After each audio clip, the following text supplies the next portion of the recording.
Welcome to the Startups Without Borders podcast. I'm Valentina Primo, and I'm the founder of this platform, this community, and this movement for entrepreneurs who are starting new ventures while starting new lives. Each week, we'll be sharing inspiring interviews with the most audacious startup founders while highlighting resources for anyone starting up. Gear up to get some real-life advice. You're listening to the Startups Without Borders podcast, episode 3. Today, we speak to Berat Kjamili. Berat is the founder and CEO of Migport, a knowledge-sharing platform where refugees can get answers to their daily questions with the help of volunteers. Today, we dive into the story of how Migport helps governments and NGOs better serve refugees by using a simple principle and complex tech: big data. We never hear about big data being used in the humanitarian world, especially by startups. When we think about big data, we usually think of big organizations, we think of Facebook, we think of, the big tech giants. But I think your story is super, super interesting. So I'm really curious to know, how did you start?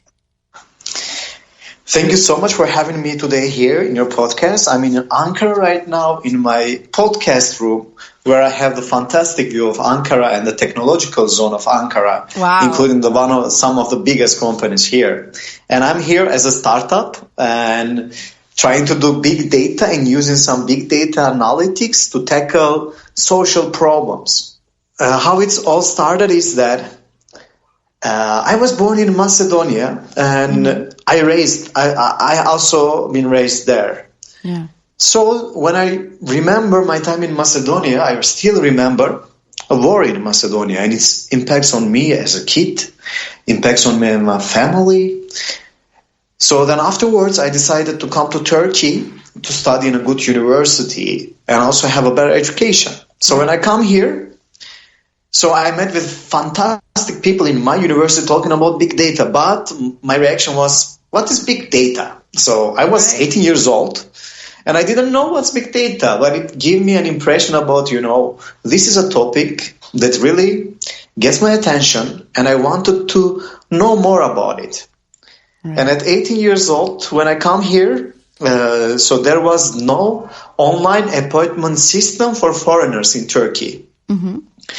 And I went to the migration management, which was the Ankara security department. I told the problem. I said that, the foreigners come to Turkey and their registration is offline. It takes being in line from 3 a.m. to 9 a.m. every day to get resident permit. Wow. And I said, this is not efficient. Let's do an online system where we can register to Turkey online and get an online appointment so that, not to deal with the field work. Right. And then started my journey with dealing with the big data and also implementing one of the systems, which is the current government system for the registration of foreigners, that over 2 million foreigners used in Turkey. Actually, big data, like the online interactions, brought one of my biggest accomplishments in the world. And I was 18 years old doing the system without knowing what is big data. That's crazy. 18 years old, and you got the courage to go up to the government and talk, with a proposal. Yes, I was, I think, it's like, I had the spirit, I wanted to do change. And so that's, even when I was 16 years old, when people ask me, what would you do? And I would say, I want to solve poverty. So it was like, my way of thinking. Right. But I didn't know that I'm using big data. So by being in the field, I realized that what is big data and its impacts. Right. But before going into big data, I wanted to know, what was it like as a newcomer in Turkey? I mean, you left Macedonia. Were you alone? Yeah, I was alone. My family is still in Macedonia, so I went alone in Turkey. Right. And what was it like as an entrepreneur and as a very young person to settle down, start looking for opportunities? How did you feel at the time? Actually, in Macedonia, I'm not ethnically Macedonian. I belong to Turkish and Albanian family. Yeah. So when I was in Macedonia, because there was conflicts, I never felt myself as a first-class citizen, let's say. So I was always feeling that I'm minority. Right. But I speak Turkish, and my family is also half Turkish. When I come here in Turkey, I said this time I'm going to a country where I will be 100% belong to the nation. Yeah. And it was the case. Turkish people accepted me. They didn't see me as a foreigner because Turkish people are so, welcoming newcomers. Right. But the problem was that, talking legally, I was a foreigner here. Wherever I was going, I was never belonging to, and I'm still never belonging to anywhere. So I realized that, I'm a migrant. Mm-hmm. Some people call refugees, some people call expats. It's really differentiates from person to person. Yeah. But I know how I see myself is as an entrepreneur that, I belong to the globe. I belong to all countries, and I'm using technology to tackle problems for not only my problems, but for the other problems too. Right.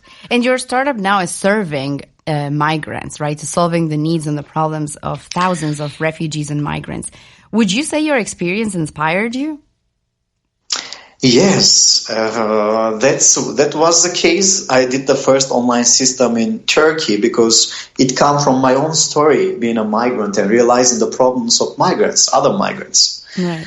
Then right now afterwards I went to study in United States, social entrepreneurship. I've been to the many international programs.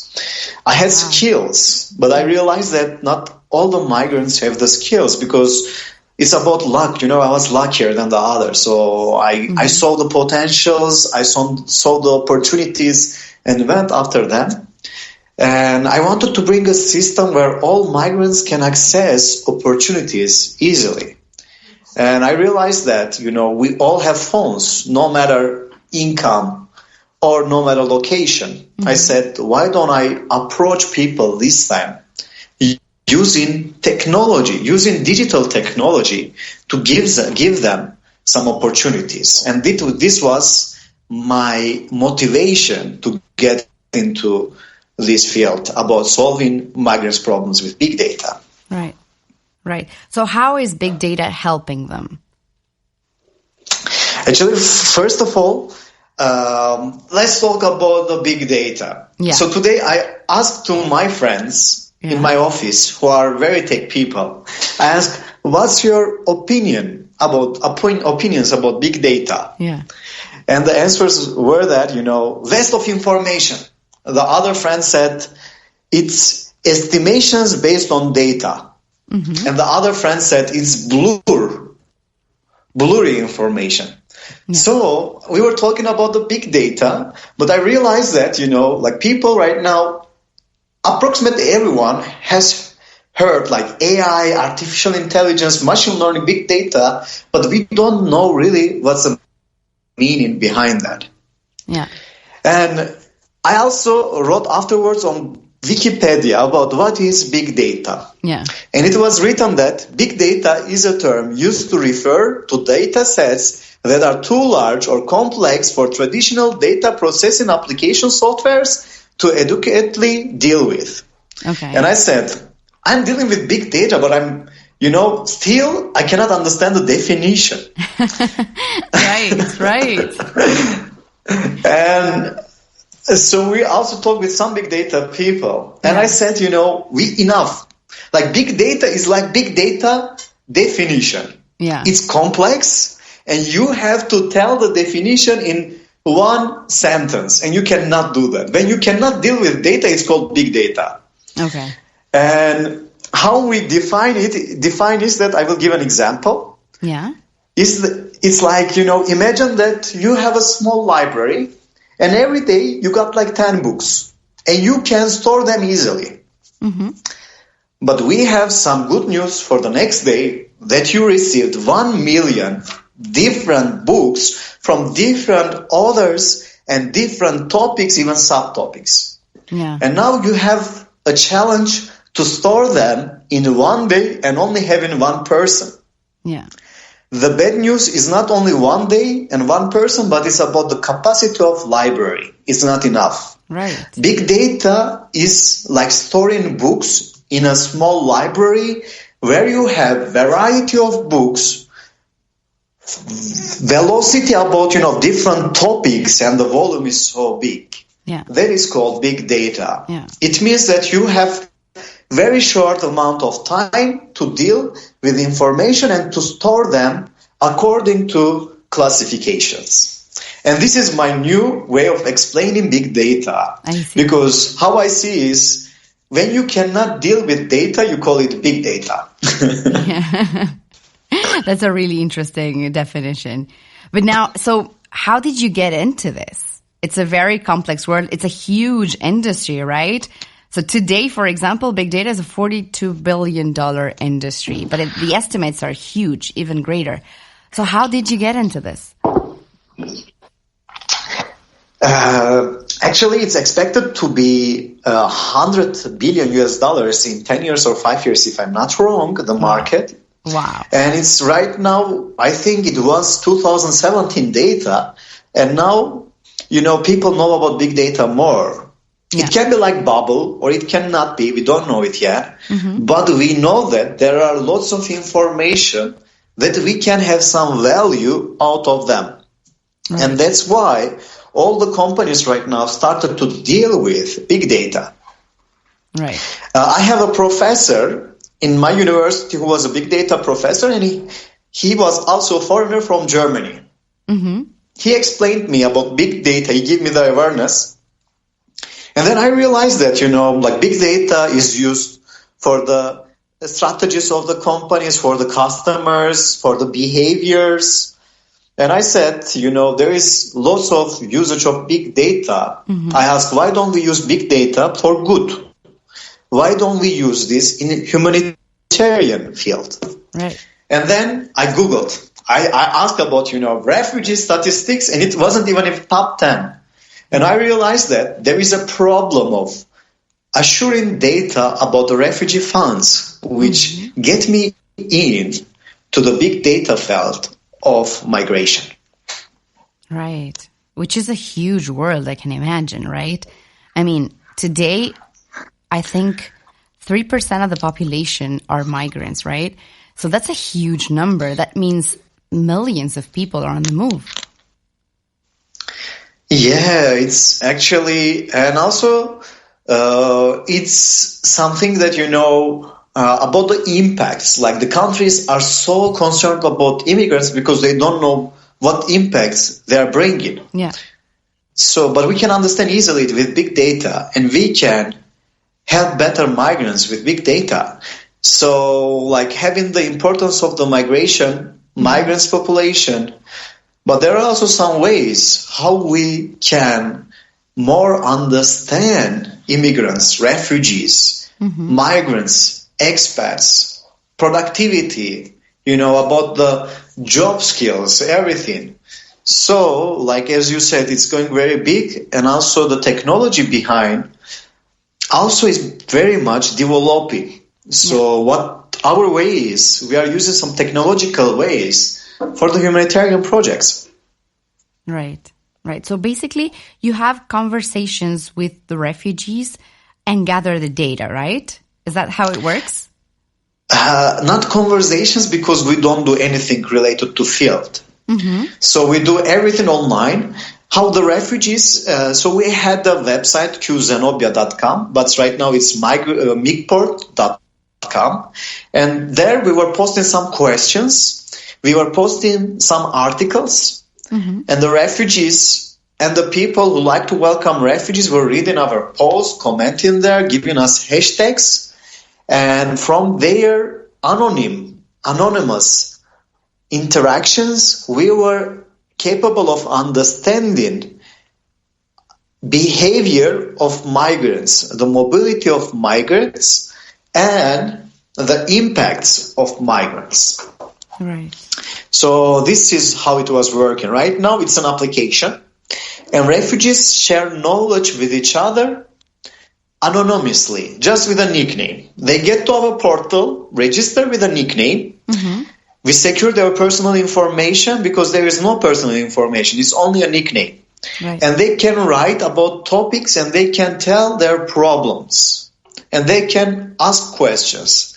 Based on what questions they ask, we understand their problems and provide solutions. Recently, let me give an example because I started to talk like big data people with lots of classification and very hard words. I will try to make it easier. Yeah. Yeah, it's big data. That's why it's very complicated, I guess. Right. Based on like the families, we realized that families couldn't register their kids to school because they didn't know how to say in Turkish, "Can you register my kid to this school?" Yeah. And the solution was very easy. We just sent a Turkish tape telling them, "Could you please register this kid to school in Turkish?" And the family were capable of registering their kid with just showing that tape. Right. There were also some people going to Sweden from Turkey, and they need some help in Greece. And they ask anonymously to us, "Where can I go in Greece?" And we told that go to the UNHCR offices, go to the UNICEF centers. We give the addresses. And the volunteers also help them to go there. Right. Right. So talking with examples and stories, it makes sense how big data works. Yeah. It makes total sense that we use these technologies to kind of aggregate the answers and even the questions of the refugees, right? I mean, when you think about this, you wonder, why has no one done this before? Yeah, but I can understand why no one did it before, because migration is a new term. Yeah. So like the people has been migrating from actually we are all migrants, because when you look, we all come from African countries. Yeah. So we started migrating from African countries. We have been migrating since the beginning of the world. Right. But there were no countries. We were going and we were shaping our countries. And we think that migration is a new term, but it's very historical. Yeah. But the impacts of migrations in the different societies is a new topic. So, and this knowledge and awareness about, we can use big data also started recently with technology. Because people didn't have this information. Right now, information is perfect. We have all stored in Facebook or in Google, but we don't know how we can use it. The next problem is how to use those aggregate information. And that's why when you look to the traditional way of public sectors, you see that they are lacking in technology, not even big data, but the other technologies. But recently, all the humanitarian projects also started to use technology apps, which is a good way. And I believe that if this public sector don't use technology, don't correlate their ways with technology, they will be left behind. And all the profit-led, purely businesses will dominate and will monopolize the market. So we will not have there any saying as social workers. And that's why my biggest dream is to give awareness about all social startups, to do something with technology, but for people. Right, to serve the people. Right. So, and sometimes I might talk about my dreams. If I'm going out of topic, I'm so sorry, but this is a good way about, giving awareness about, our dreams, giving awareness about how we can use machine learning, not big data only, machine learning, AI in humanitarian work. So I see this podcast as beginning of a new era, which we call the technology for good. Right, exactly right. Well, many people already say that, technology that is not conscious in the future is bound to fail, and that every company in the future will become a social company or a social business, because the triple bottom line is no longer an add-on that you can, bring into your company. It's more of a need for businesses today. So I think this is very, very promising, but I'm very, very curious to know more about how you got the users. Basically, how did you get so many, because we're talking about 10,000 people. So how did you get 10,000 refugees to download the app and trust you in order to use the app and communicate with others? Actually, our way was using anonymous information and showing everyone transparently what we do with this information. Yeah. Firstly, so we started with our, we had users from our website, choosezenobia.com, not the app, because app is recently released. We had the website going and the people were using website mainly. So like they were coming there, they were not giving us their emails, not their names, not their numbers, and they were able to get the information with not giving any single information about their personal info. Right. So we give them trust about, we are here, we have the skills, but we are not working in a purely tech company, which we all can work as our team. But we decided to, bring a social impact to people. So it was, I think that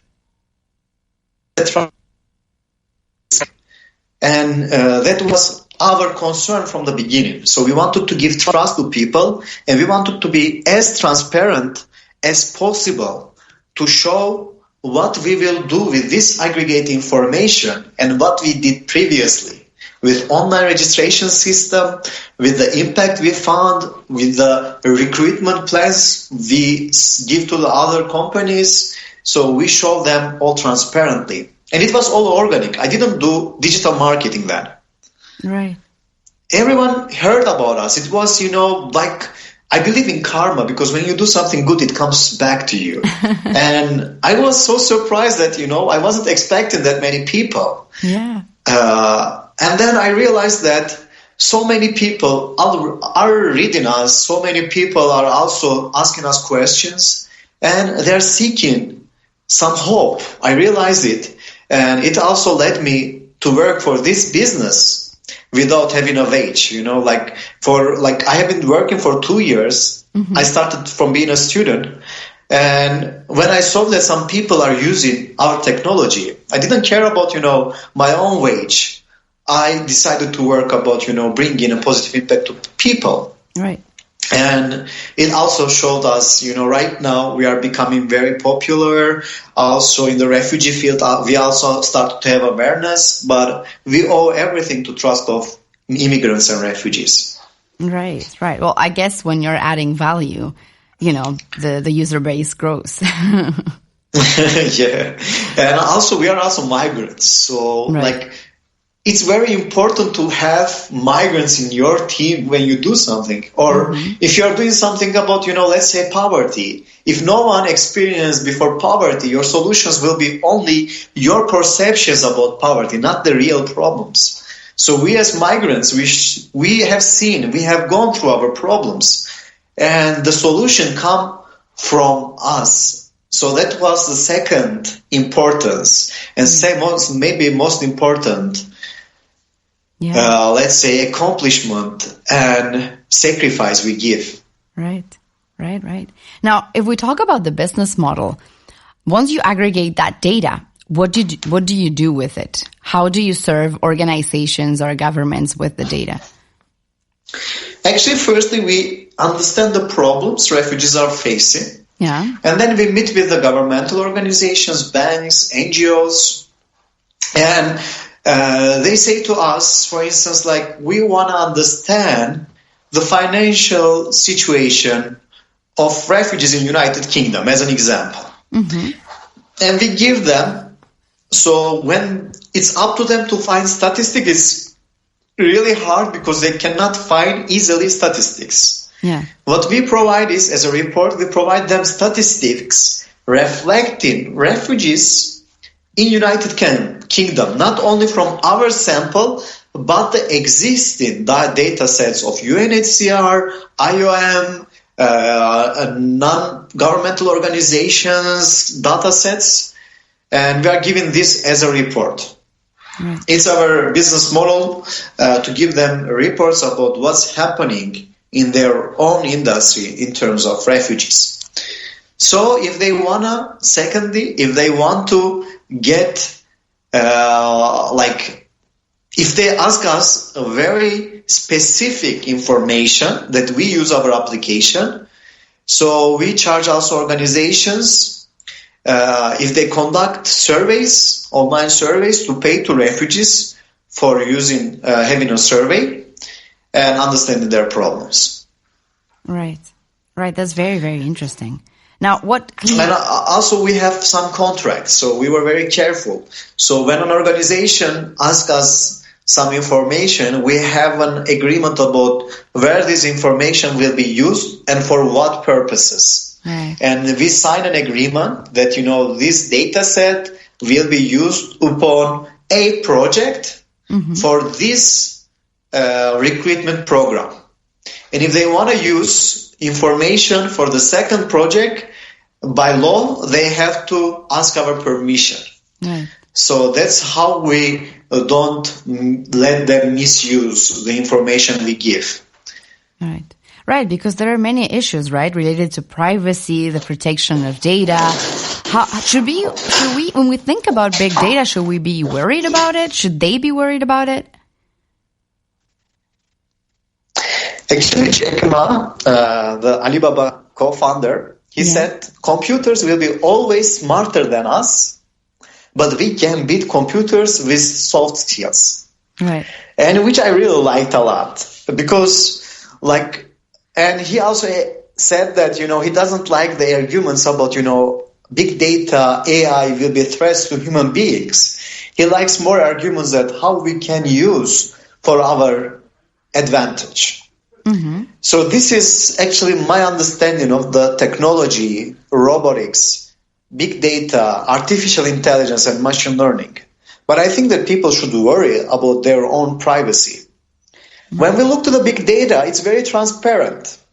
Because, it's a volume, variety, and velocity. We understand where the data goes, but on the other hand, as a disadvantage, it can also, openly target people.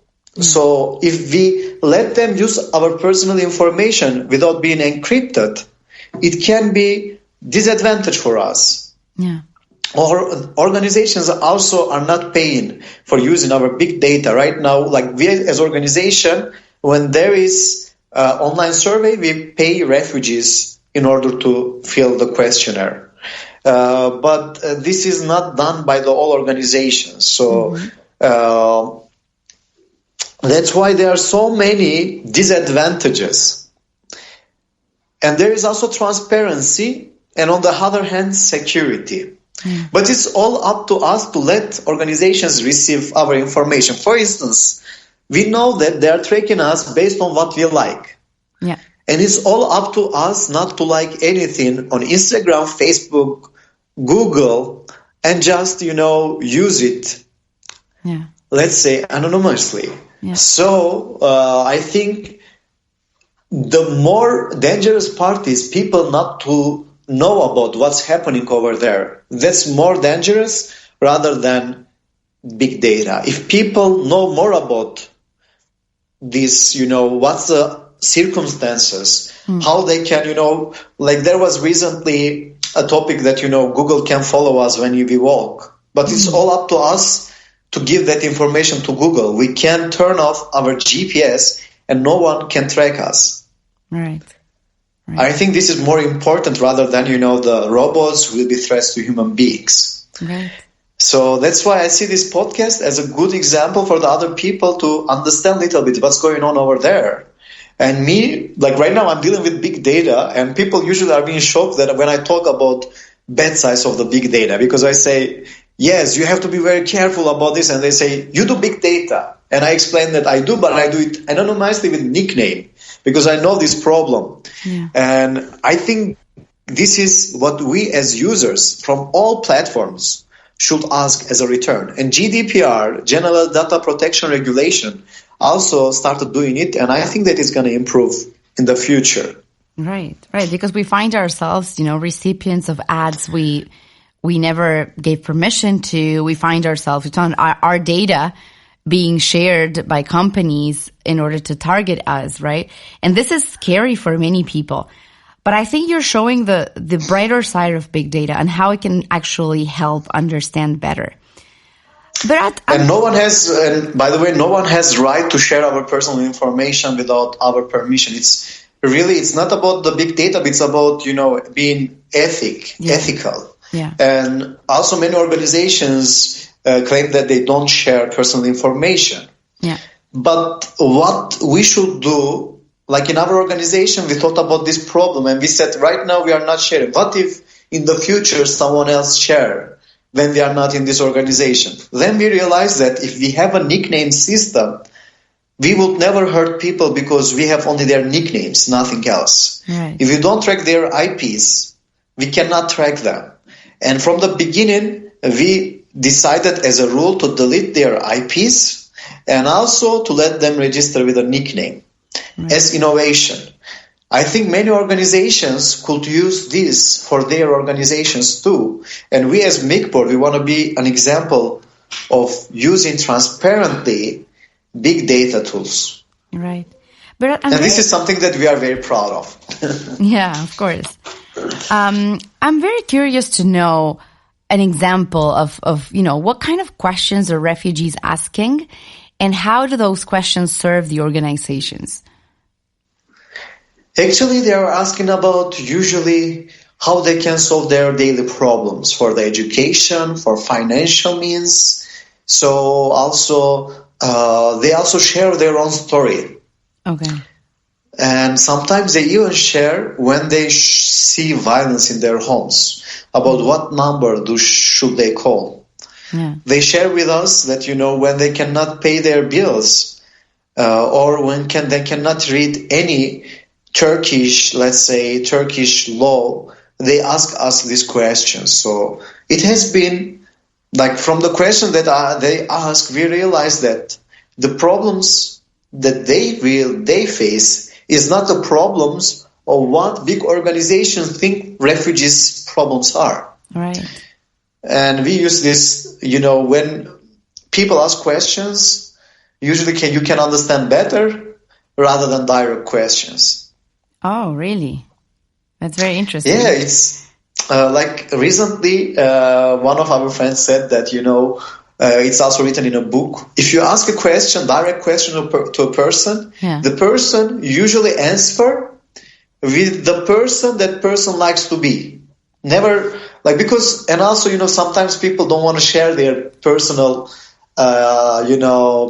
answer. They say something different. Definitely. And many organizations are using this field research to conduct surveys with refugees. And, when you look to the other market research, you are being shocked, how much money is being spent on the field research. Yeah.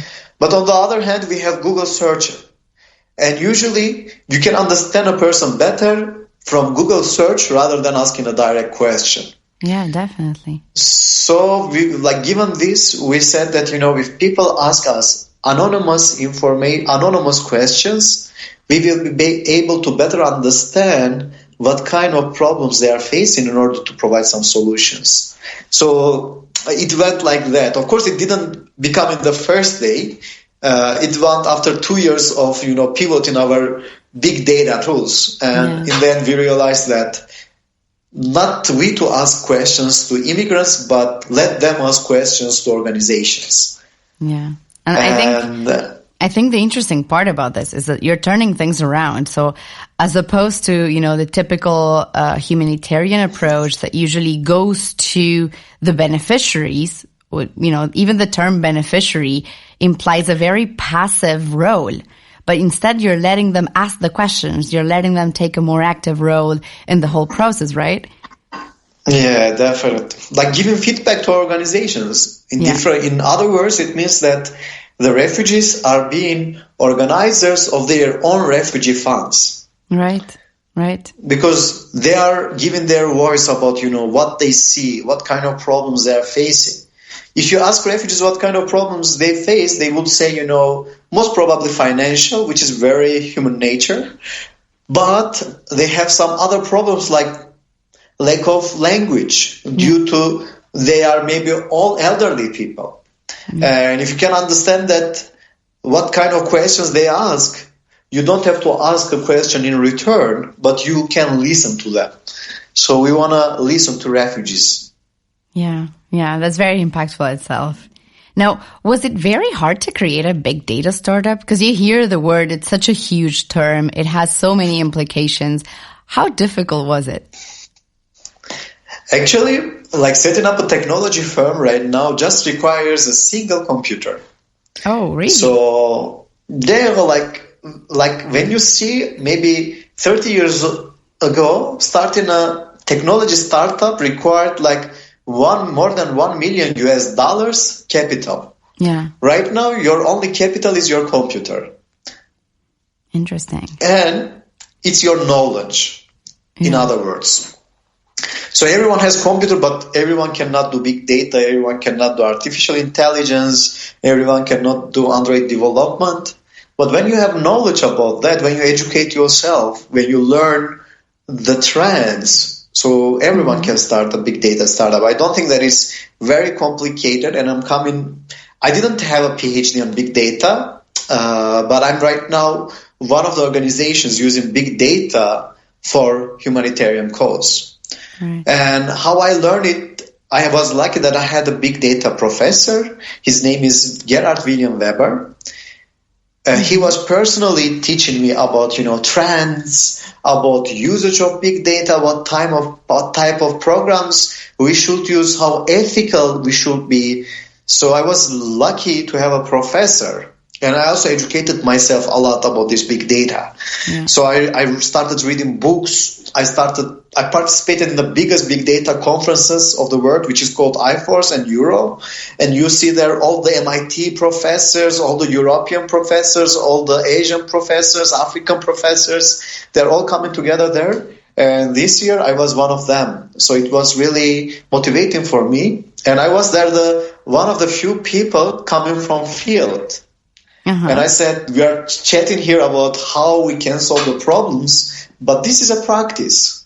Yeah. This is how we have problems with many organizations. Like I was giving them my real example of being a big data startup and doing what's written on the theories.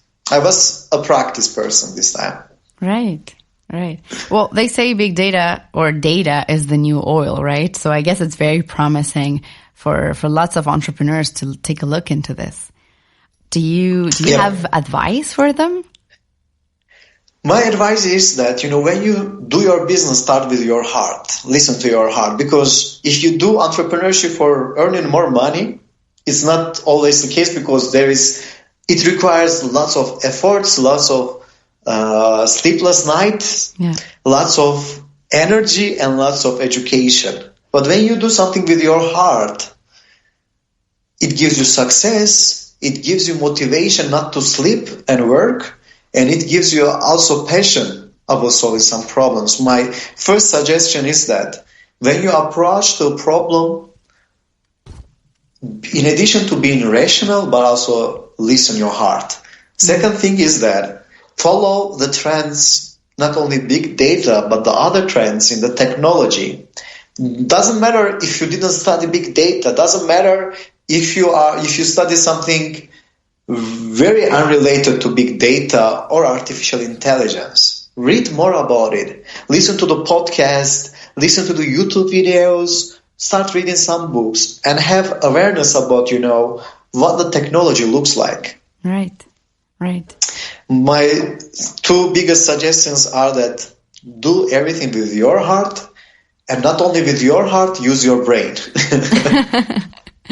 That's great. Well, thank you so much, Berat. It has been really inspirational to hear you talk about big data and Migport.